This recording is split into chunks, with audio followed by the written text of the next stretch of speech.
তারা তাদের গাড়ি রেখে আমাদের দিকে আসছে। আমরা জঙ্গলের দিকে দৌড়তে শুরু করলাম। তারপর 3জন লোক আমাদের পেছনে দৌড়ে এসে আমাকে ধরে জঙ্গলে টেনে নিয়ে গেল। তারপর তারা আমাকে পেছন থেকে ধরে আমার ফোন কেড়ে নিল এবং আমার বন্ধুকে ফোন করতে বলল, এবং তারপর তারা তা কেড়ে নিল। যখন আমার বন্ধু আসেনি তখন তারা আমাকে ধরে জঙ্গলের ভেতরে নিয়ে গেল। তারপর তারা আমাকে জোর করে শুইয়ে দেয়। 3জনের মধ্যে একজন আমার প্যান্ট খুলে দেয়। আমি চিৎকার করতে শুরু করলে ওই লোকটা আমাকে বলে, যদি আমি চিৎকার করি তাহলে আরো লোককে ডাকবে এবং তারাও একই কাজ করবে, তাই আমাকে এটা করতে দাও। It was shocking. She was studying in a private medical college. নমস্কার বন্ধুরা, এই যে ঘটনাটা আমি তোমাদের শোনালাম, এই ঘটনাটা কিসের ঘটনা তোমরা জানো? দুর্গাপুর মেডিকেল কলেজে যে মেয়েটিকে ধর্ষণ করা হয়েছিল তার মন্তব্য। তিনি ধর্ষিত হওয়ার পর পুলিশকে যে তার বক্তব্যটা জানিয়েছে, সেই বক্তব্যটা তোমাদেরকে আমি একটু আগে শোনালাম। তো দেখলে তো তার সাথে কিরকম ভাবে নির্মম ভাবে অত্যাচার করা হয়েছিল। তোমরাও হয়তো অনেকেই ঘটনাটা শুনেছো, অনেকেই ঘটনাটি জানো না, তাও তোমাদের আরেকবার বলে দিচ্ছি। এর আগে আমি এটা নিয়ে একটা ভিডিও করেছিলাম, তোমরা আমার চ্যানেলে দেখতে পাবে। ঠিক আছে, তো ঘটনাটা হচ্ছে দুর্গাপুর মেডিকেল কলেজে একটি মেয়ে তার বয়ফ্রেন্ড বা তার সহপাঠীর সাথে রাত্রেবেলায়, বেশি রাত তখন হয়নি, 7:30 কি 8টা বাজবে, সেই সময় সে খেতে বেরিয়েছিল এবং 3টি ছেলে তাদেরকে ফলো করে। এবং তোমরা যেটা তোমরা ওই মেয়েটির বক্তব্যটা শুনলে, মেয়েটি যেখানে দাবি করেছেন যে তাদেরকে ফলো করে এবং তার যে সহপাঠী, ওই সহপাঠী তাকে ছেড়ে চলে যায় এবং তারপর ওই মেয়েটিকে ওই ছেলেরা পাকড়াও করে, তারপর ওকে জঙ্গলে নিয়ে যায়, ছেলেটিকে ফোন করতে বলে। ছেলেটিকে ফোন করার পরেও যখন ছেলেটি আসেনি তখন ওই মেয়েটিকে তারা ধর্ষণ করে। তারা নয়, মানে একটি ছেলেই করেছিল। প্রথমে যেটা খবর পাচ্ছিলাম সেখানে বলা যাচ্ছিল যে 3জন মিলে ওকে ধর্ষণ করেছে, কিন্তু এখন যেটা লেটেস্ট খবর সেটা অনুযায়ী যেটা বোঝা যাচ্ছে যে একজনই এই ব্যাপারটা ঘটিয়েছিল আর বাকিরা ওকে সাহায্য করেছিল। ঠিক আছে, তো তোমরা, এটা হচ্ছে ঘটনা। ঠিক আছে, এই ঘটনাটা শোনার পর এই যে আমাদের যে মুখ্যমন্ত্রী আছেন মমতা ব্যানার্জি, তো তিনি কি বলেছেন সেটা তোমরা আগে হয়তো শুনেছো, তাও আরেকবার আমি শুনিয়ে দিচ্ছি, কারণ এরপর তোমাদেরকে আমি বিশ্বনাথ চক্রবর্তী আছে না, তো ওনার যে বক্তব্যটা আছে সেটা শোনাবো। তোমরা শুনলে অনেক কিছু বুঝতে পারবে, অনেক কিছু জানতে পারবে। তার আগে মমতা কি বলেছিল সেদিন, সেটা একবার শুনে নি, চলো। So all the private medical college, whose responsibility? How they came out in the night at 12:30, and it happens in the, so far I know, forest area. And 12:30, I do not know what happened. Investigation is on. I'm shocked to see the incident, but private medical colleges also should take care for their students, especially the girl child at night time. They should not be allowed to come out in the outside. They have to protect themselves also.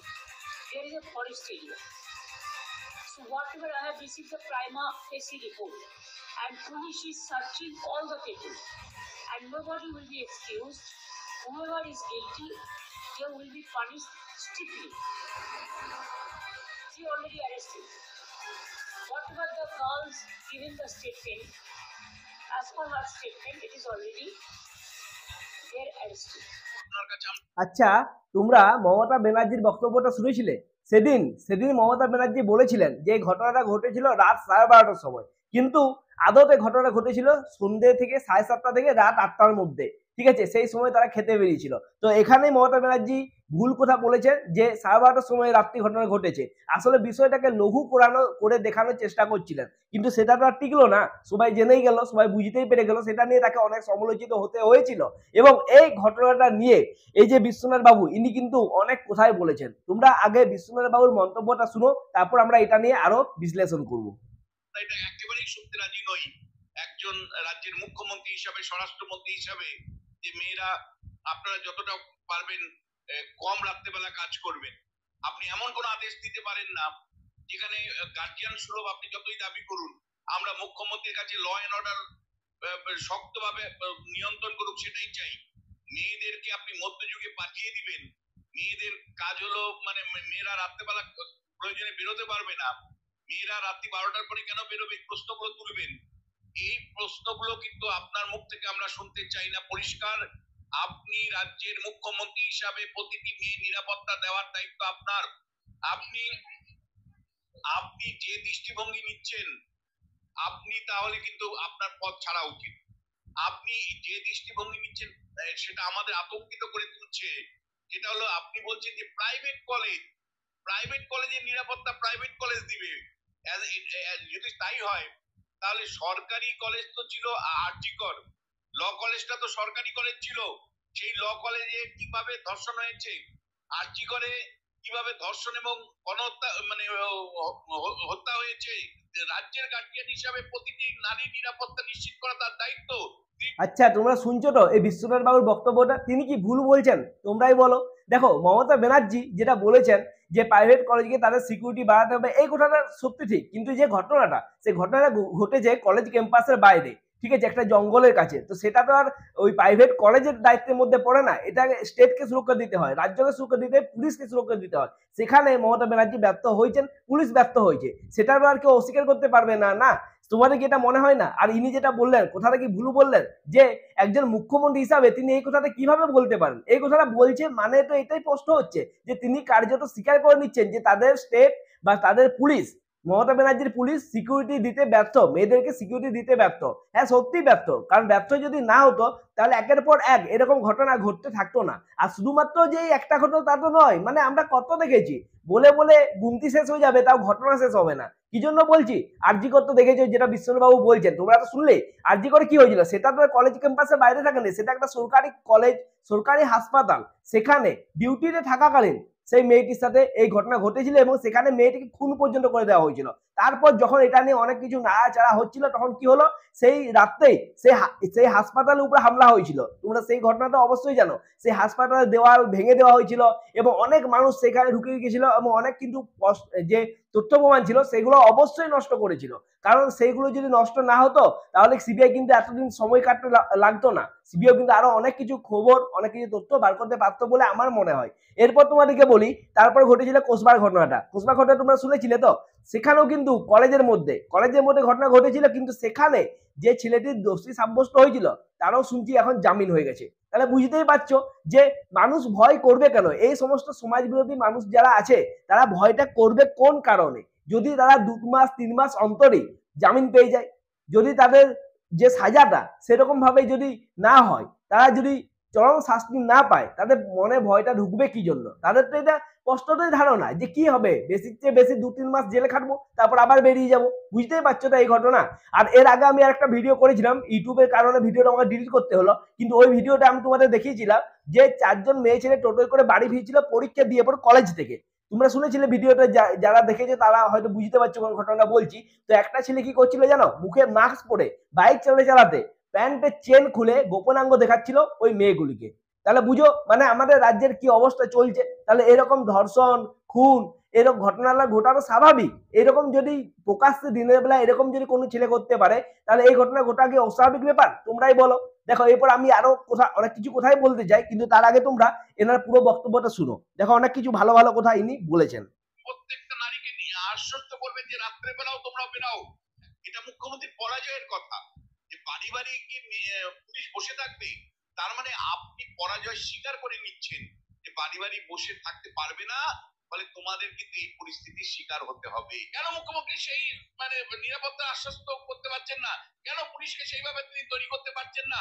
সমস্তটাই গুলিয়ে দেবার চেষ্টা করছেন যে রাত্রেবেলা আপনাদের কাজ করতে হবে না, রাত্রেবেলা 12টার সময় বেরোনোর কথা বলছেন। 7:58 যে মেয়েটি হোস্টেল থেকে বেরিয়েছিল সেটাকে লঘু করবার জন্য আপনি 12টা 12:30 গল্প শোনাচ্ছেন।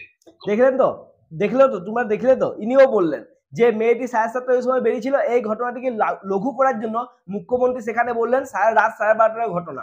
তো তোমরা বুঝতেই পারছো মানে মুখ্যমন্ত্রী ঘটনাটাকে ছোট করে দেখানোর চেষ্টা করছিল, কিন্তু যখন সেটা হলো না তখন তাকে কার্যত স্বীকার করতে হলো। এবং তিনি কি বললেন যে আমার যে কথাগুলি আছে সেগুলি ডিস্ট্রাক্ট করা হয়েছে।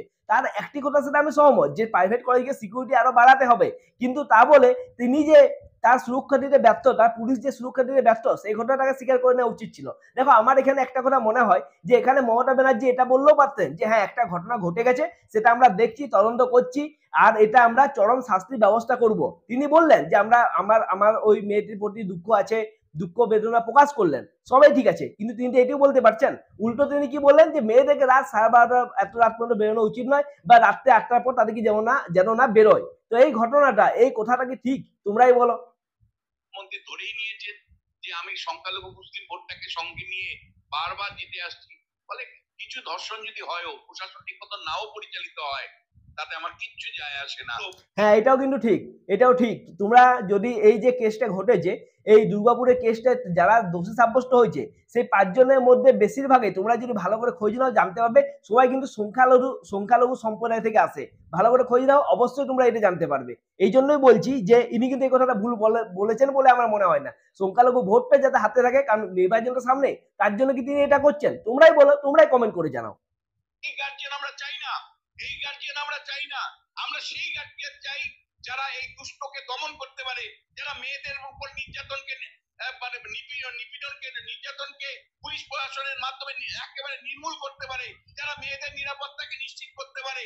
আমরা সেই মুখ্যমন্ত্রীকে চাই। আপনারা সবাই জানেন এখানে আচ্ছা, দেখো ইনি যে শেষ কথাটা লাস্টে বললেন না, যে আমরা সেই মুখ্যমন্ত্রী চাই যারা এই ঘটনার চরম শাস্তি দিতে পারেন, এইসব ঘটনাকে নির্মূল করতে পারেন। তো তোমাদের আমি একটা ঘটনা শোনাই। উত্তরপ্রদেশে যোগী মুখ্যমন্ত্রী, সেটা তোমরা জানো, সেখানে এরকম একটা ঘটনা ঘটেছিল। সেই ছেলেটি ফারার ছিল, পুলিশ তাকে এনকাউন্টার করেছে। তাহলে তোমরাই বলো যে যোগীজির মতো মুখ্যমন্ত্রী পশ্চিমবঙ্গে দরকার না মমতা ব্যানার্জির মতো? সেটা তোমরাই আমাকে জানাও। কোন মুখ্যমন্ত্রী থাকলে এইসব ঘটনা কমবে, কোন প্রকারের মুখ্যমন্ত্রী থাকলে এইসব ঘটনা কম দেখতে পাওয়া যাবে? দেখো, পুরো তো চিরতরে নির্মূল করা যায় না, কিন্তু কমবে তো। আমাদের পশ্চিমবঙ্গে এই রেপ বলো বা তার সাথে সাথে এই যে ধর্ষণ, এই সমস্ত ব্যাপারটা দিনকে দিন প্রচুর পরিমাণে বেড়ে যাচ্ছে। তোমরা দেখো এই রিসেন্টলি কতগুলো ঘটনা আমরা দেখলাম। এই জন্য আমি এই কথাটা বলছি। একটা প্রাইভেট আচ্ছা, তোমাদের জানিয়ে রাখি, এই যে এরপর এই যে ঘটনাটা ঘটেছে, এই ঘটনা নিয়ে সেখানকার যে কমিশনার আছে, তো কমিশনার বক্তব্য দিচ্ছেন, পুলিশ কি বলছে সেটা তোমাদেরকে শোনাই, ঠিক আছে? ক্যাম্পাসের বাইরে দুদিন আগে একটা ধর্ষণের ঘটনা হয়েছে। ঘটনার খবর পাওয়ার সঙ্গে সঙ্গে আমরা এফআইআরটা রেজিস্টার করি, ইনভেস্টিগেশন স্টার্ট করি। প্রথম দিনেই আমরা 3 জন আসামিকে অ্যারেস্ট করি।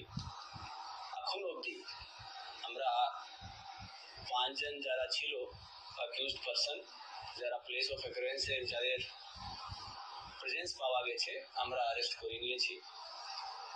এবং ইনভেস্টিগেশন রাইট আর্নেস্টে চলছে, সঠিকভাবে আমাদের তদন্ত চলছে। আমরা এই ঘটনায় খুবই মর্মাহত, দুঃখিত, এবং যে নির্যাতিতার পরিবার আছে তাদের পাশে আমরা সবসময় আছি, আমরা ছিলাম এবং থাকবো। তারা হয়তো শোকের মধ্যে আছে, আমরা ওদের মানসিক অবস্থা বুঝি, কিন্তু আমি নিজে প্রথম দিনে যখনই ওনার ফ্যামিলি আসে, আমি ওনার বাবার সঙ্গে দেখা করি, আমি নিজে পার্সোনালি ওনার সঙ্গে কথা বলি। তারপরে আমার সব সিনিয়র অফিসার, আমার ডিসিপি, এসিপি এবং যে লোকাল থানার ওসি আছেন, সবার নম্বর ওনাকে দেওয়া হয়েছে। কালকে ডিসিপি আমার নিজে ওনার সঙ্গে কথা বললেন, ওনার বাবার সঙ্গে, এবং ওদেরকে সব ধরনের প্রতিশ্রুতি আমরা দিয়েছি। যতগুলো আসামি আছে আমরা কঠোরতম শাস্তি এনশোর করব, ওদেরকে আমরা বলেছি, ওদেরকে জানিয়েছি।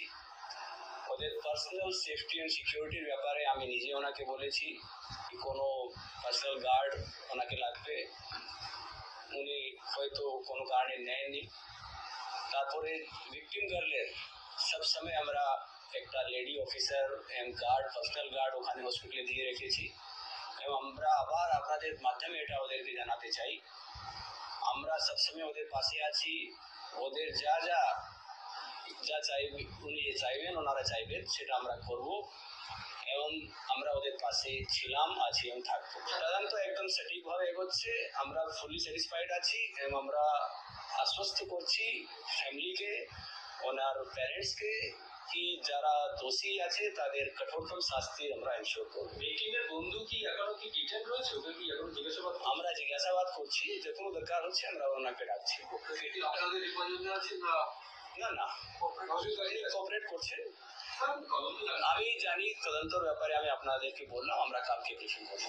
তারা আচ্ছা, তাহলে তোমরা পুরো ভিডিওটা দেখলে, শেষে পুলিশের তরফে যে বক্তব্যটা দেওয়া হলো সেটাও তোমরা শুনলে। তো পুলিশ যে ঘটনাটি সম্বন্ধে বললেন সেটা তোমরা শুনলে যে 3 জনকে প্রথমে অ্যারেস্ট করা হয়েছিল, তারপরে টোটাল 5 জনকে অ্যারেস্ট করা হয়েছে। কিন্তু এখানেও অনেক মানুষ প্রশ্ন তুলছে যে দুর্গাপুরে ঘটনা, দুর্গাপুরের এই লোকাল সমস্ত ছেলেরা, তাদেরকে অ্যারেস্ট করতে 5 দিন কেন লেগে গেল? তার সাথে সাথে আরেকটা প্রশ্ন সবাই তুলছে যে ওই যে এরিয়াটা যেখানে এই ঘটনাটা ঘটেছে, ওই এরিয়াটা হচ্ছে একটা শুনশান জায়গা, ঠিক আছে? সেখানে লাইটেরও সেরকম ব্যবস্থা নেই, সিসিটিভিরও সেরকম ব্যবস্থা নেই। তো তাদেরকে সাংবাদিকরা প্রশ্ন করেছিল যে পুলিশ কি রকম সেখানে পেট্রোলিং করে। তো ইনি যেটা জানালেন, এই পুলিশ কমিশনার, ইনি বললেন যে সেখানে তাদের পুলিশের গাড়ি, পেট্রোল গাড়ি চলে, ঠিক আছে, কিন্তু সেখানে সবসময় তো থাকা সম্ভব নয়, ঠিক আছে, এই কথাটা তিনি বললেন। আর তার সাথে সাথে আরেকটা ঘটনা আমরা এখানে জানতে পারলাম যে তার যে সহপাঠী ছিল, যে কথাটা তোমরা শুনলে প্রথমে, যে যেখানে মেয়েটি স্টেটমেন্ট দিয়েছে, সেই স্টেটমেন্টে তোমরা প্রথমেই শুনলে যে তার যে সহপাঠী ছিল সে তাকে ছেড়ে কিন্তু চলে গেছিল। তো আমি সেটাই বলি, যদি সে তার সহপাঠী হয় বা তার যদি বয়ফ্রেন্ডও হয়, তার কি তাকে ছেড়ে যাওয়াটা উচিত ছিল? বা যখন তাকে ফোন করে ডাকা হয়েছিল, তার অন্তত 2-4টা বন্ধুকে ফোন করে বা অন্য কাউকে ফোন করে সেখানে যাওয়াটা অবশ্যই উচিত ছিল বলে আমার মনে হয়। তো সেটা কি তোমাদের মনে হয় না? তো একটা মেয়ে একটা ছেলেকে ভরসা করে তার সাথে বেরিয়েছে রাত্রেবেলায়, তো তাকে ছেড়ে সে কিভাবে যেতে পারে? এই ঘটনাটাও তো মানে সত্যি এটাও একটা খুবই খারাপ ঘটনা। আজকালকার জেনারেশন যে কোন দিকে যাচ্ছে সেটা দেখলে সত্যি খুব খারাপ লাগে। আর তার সাথে সাথে এই সমস্ত ঘটনাগুলো এত পরিমাণ বাড়ছে, পুলিশ ব্যবস্থা নিজে স্টেপ নিজে, সবকিছু আমরা মানছি, সবকিছু ঠিক আছে, কিন্তু এরকম ঘটনা এত পরিমাণ বাড়ছে কেন? এটাই তো প্রশ্ন থেকে যাচ্ছে না? তোমরাই বলো, তোমরাই জানাও কমেন্ট করে। ভিডিওটা যদি ভালো লাগে ভিডিওটা লাইক করো, শেয়ার করো, চ্যানেলটা সাবস্ক্রাইব করো। দেখা হচ্ছে নেক্সট ভিডিওতে, ততক্ষণের জন্য নমস্কার।